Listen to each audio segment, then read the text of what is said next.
Sistem pembagian kekuasaan Negara Republik Indonesia.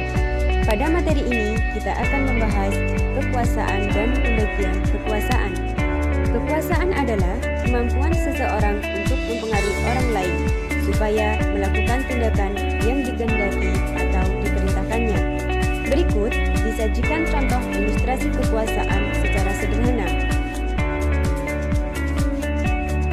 Sedangkan kekuasaan negara adalah kewenangan negara untuk mencapai keadilan dan kemakmuran serta keteraturan.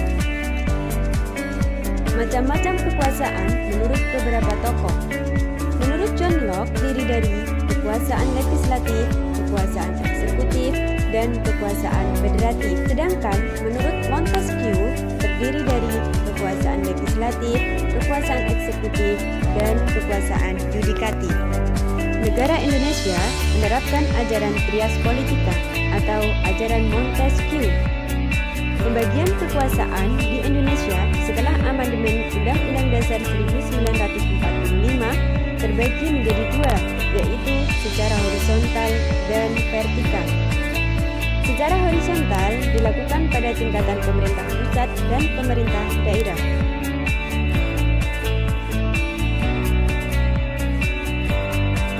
Pembagian kekuasaan negara berdasarkan tingkatannya terdiri dari pemerintah pusat dan pemerintah daerah.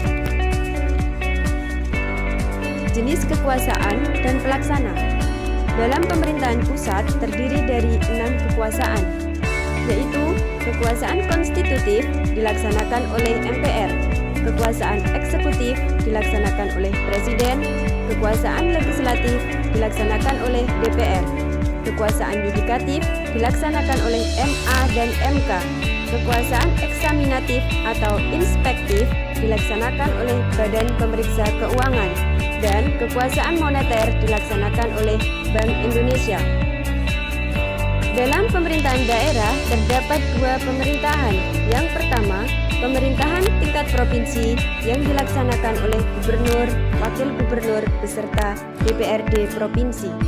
Yang kedua, pemerintahan tingkat kabupaten atau kota dilaksanakan oleh bupati dan wakil bupati atau wali kota dan wakilnya beserta DPRD kabupaten atau kota.